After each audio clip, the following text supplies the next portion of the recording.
आदाब, नमस्कार। मैं फैसल और आप देख रहे हैं नेशनल दस्तक। बांग्लादेश की प्रधानमंत्री शेख हसीना को इंटरनेशनल कोर्ट ऑफ ट्रिब्यूनल ने सजाए मौत सुना दी है। उसके क्या मायने हैं? इसके अलावा अजीत डोवाल जो नेशनल सिक्योरिटी एडवाइज़र हैं, उनकी एक वीडियो वायरल है जिसमें वो दावा कर रहे हैं कि पाकिस्तान की एजेंसी ISI भारत में मुसलमानों से ज़्यादा हिंदुओं को रिक्रूट करती है अपने मिशन के लिए। ये मैं नहीं कह रहा हूँ, national security adviser Ajit Doval कह रहे हैं। वहीं दूसरी तरफ दिल्ली ब्लास्ट में एक बड़ा खुलासा हुआ है, वो भी बताऊंगा। देखिए कैसे आज जो है वो मीडिया अपने हित साधने के लिए मुसलमानों पर कितनी आसानी से उंगली उठा देती है, लेकिन जो असली खबर है, सच्ची खबर है, उसको छिपा देती है। उस पर भी बात करेंगे, लेकिन सबसे पहले मैक्सिको में जेन जी ने बड़ा विरोध प्रदर्शन किया है। ये तस्वीरें आप देख सकते हैं।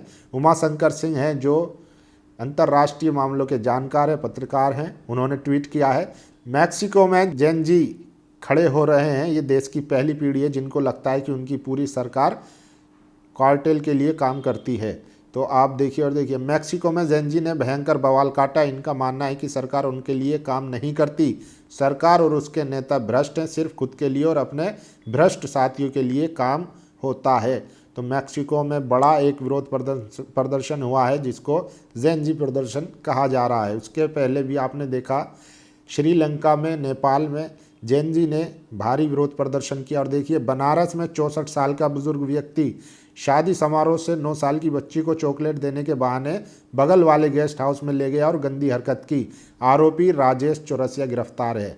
मीडिया में कहीं खबर देखी।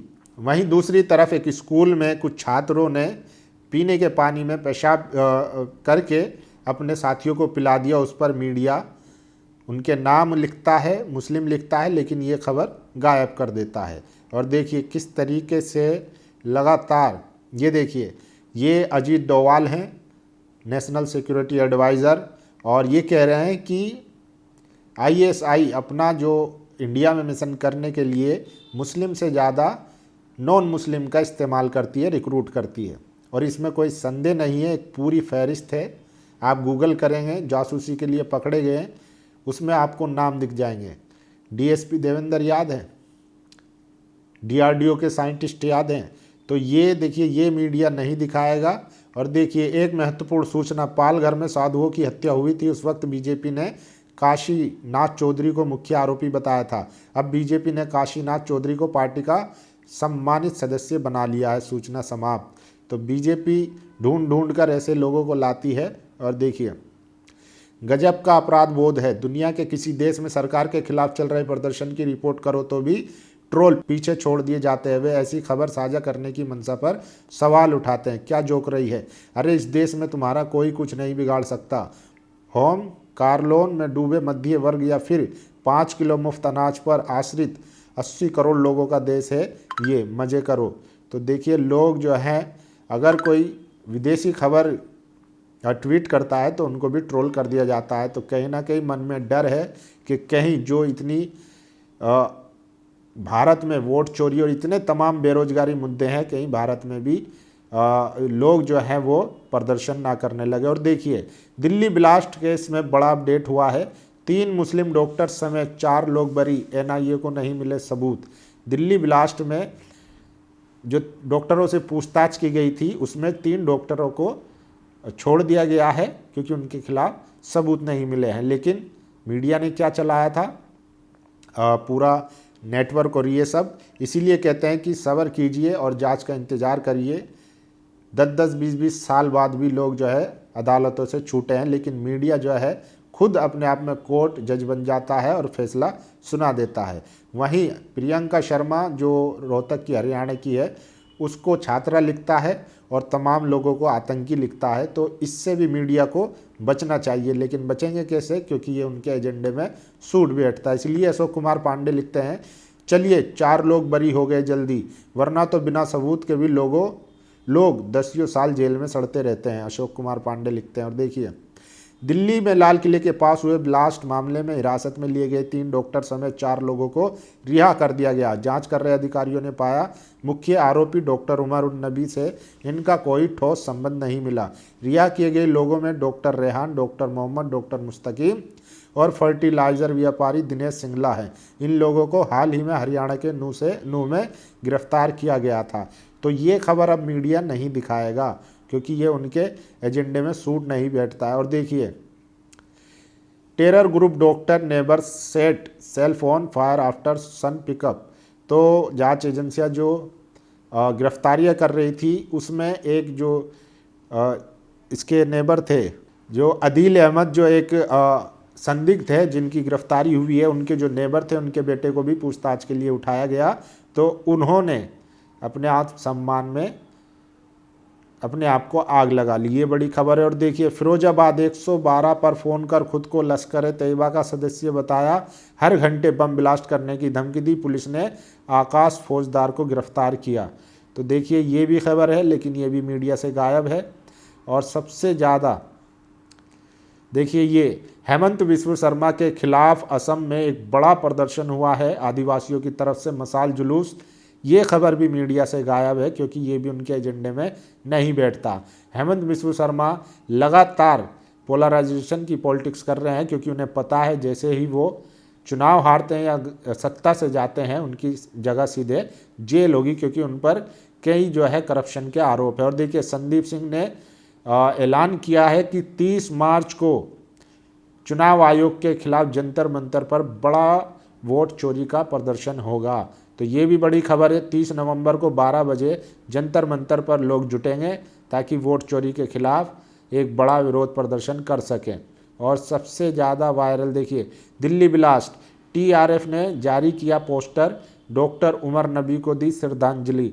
तो टीआरएफ ने जो है डॉक्टर उमर, जो आत्मघाती हमले में दिल्ली ब्लास्ट में मारा गया, उसके लिए श्रद्धांजलि दे रहा है। और मीडिया जो है इसके तार कहीं से भी नहीं जोड़ रहा है। ये भी बड़ी खबर है। देखिए, बीजेपी के अजीत डोभाल कह रहे हैं कि पाकिस्तानी खुफिया एजेंसी आईएसआई ने जासूसी के लिए हिंदू समुदाय के लोगों को बड़ी तादाद में भर्ती किया है। बाकी वीडियो देखो और सुनो। तो ये सबसे ज़्यादा वायरल है, अजीत डोभाल खुद कह रहे हैं और इस पर मीडिया जो है खबर नहीं दिखाएगा। और देखिए, देख रहे हो विनोद, अपने जेम्स बॉन्ड अजीत डोभाल खुलेआम बोल रहे हैं कि पाकिस्तानी जासूसी के लिए मुसलमानों से ज़्यादा हिंदुओं को रखता है। राइट विंग वाले नकली देशभक्त किधर मर गए, कुछ बोल नहीं रहे हैं। तो ये अजीत डोभाल की वीडियो सबसे ज़्यादा वायरल है।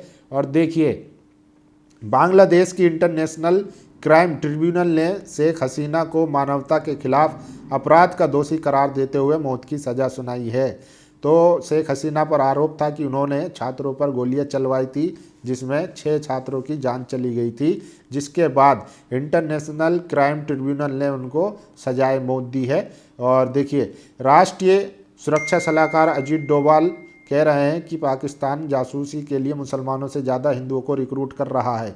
यानी उसे लग रहा है कि भारत में जो माहौल है उसमें हिंदुओं का इस्तेमाल ज़्यादा मुफीद होगा। इसका एक मतलब ये भी है कि उसे इस काम के लिए बड़ी तादाद में हिंदू आसानी से मिल रहे हैं। तो ये इस पर डिबेट नहीं होगी, इस पर सवाल नहीं होगा। और आपको याद होगा एक हरियाणा की वो ब्लॉगर जो अभी जासूसी के लिए गिरफ्तार हुई थी। बांग्लादेश की एक अदालत ने प्रधानमंत्री शेख हसीना को मौत की सज़ा सुनाई है। महीनों तक चले मुकदमे में उन्हें पिछले साल छात्रों के नेतृत्व वाले विद्रोह पर घातक कार्रवाई का आदेश देने का दोषी पाया गया है। तो इनको सजाए मौत हो गई है। और देखिए किस तरीके से लगातार, देखिए अब जो है बांग्लादेश ने वो एक लेटर जारी किया है शेख हसीना को सौंपने की मांग करते हुए। बांग्लादेश विदेश मंत्रालय ने कड़ा बयान जारी किया है।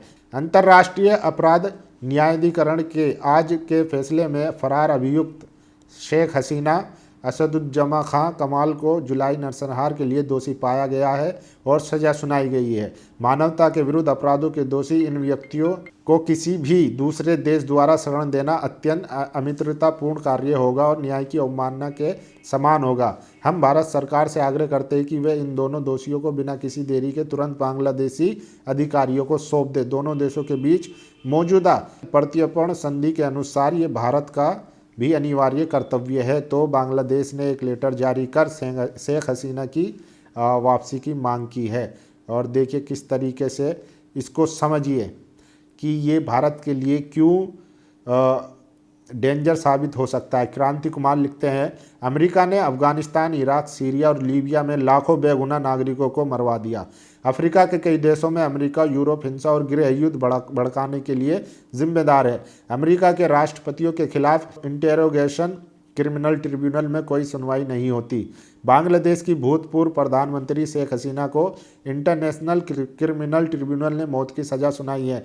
उन पर बांग्लादेश में आंदोलनकारियों की हत्या करने का आरोप लगाया गया है। सच्चाई ये है कि अमेरिका को चिटगोंग में मिलिट्री बेस चाहिए था, शेख हसीना ने नहीं दिया। अमेरिका ने तख्ता पलट कर दिया और मोहम्मद यूनुस को बिठा दिया। तो सारी राजनीति देखिए, एशिया पर कंट्रोल के लिए अमेरिका चाहता था चिटगोंग में उसको मिलिट्री बेस मिले, लेकिन शेख हसीना ने वो नहीं दिया, जिसके चलते उनका तख्ता पलट करवाया गया और आज ICET से उनको सजाए मौत भी सुनवा दी गई है। तो ये भी बहुत खतरनाक है, जिस तरीके से पड़ोसी देश में लगातार तख्ता पलट हो रहे हैं, वो भी भारत के लिए कितने खतरनाक साबित हो सकते हैं, इस पर भी सोचने की ज़रूरत है। और देखिए, दिल्ली ब्लास्ट मामले में टीवी एंकरों की बकवास के बाद अब एक पत्रकार के सवाल सुनिए। तो सौरभ शुक्ला, जो रेड माइक नाम से यूट्यूब चैनल चलाते हैं, पहले NDTV में काम करते हैं, वो सवाल कर रहे हैं कि ये हमला हुआ, NIA ने माना कि ये एक आत्मघाती हमला था, जानबूझकर किया गया था, पूरे सुनियोजित तरीके से हमला हुआ था। उसके पहले फरीदाबाद में रेड पड़ती है, 2900 किलो विस्फोटक बरामद होता है। उसके बाद डॉक्टर उमर जो है वो खुलेआम घूमता है, बाद में उसकी CCTV फुटेज भी जारी की जाती है। फरीदाबाद हो, बॉर्डर हो, CP में भी घूमता है और दिल्ली के पास भी घूमता है। लेकिन एजेंसियां क्या कर रही थी, पुलिस क्या कर रही थी? कोई अलर्ट नहीं था, कुछ नहीं था, और जनता को, देश को अपने हाल पर छोड़ दिया गया था। अगर वक्त रहते अलर्ट होता और जो इंटेलिजेंस है वो एक्शन में होती तो शायद वो पकड़ा जाता, लेकिन मीडिया ने उसको हड़बड़ाहट में फटा गया बम बता दिया था। इस पर भी आपको सोचने की ज़रूरत है। अपनी राय जरूर दीजिए। शुक्रिया। दस्तक की आपसे गुजारिश है कि अगर इसको बचाना चाहते हैं तो नेशनल दस्तक को सब्सक्राइब करने के लिए रेड कलर के सब्सक्राइब बटन को दबाएं, फिर बेल आइकन की घंटी दबाएं। नेशनल दस्तक को बचाने के लिए बहुत जरूरी है कि हर खबर को शेयर करें, लाइक करें, कमेंट जरूर करें।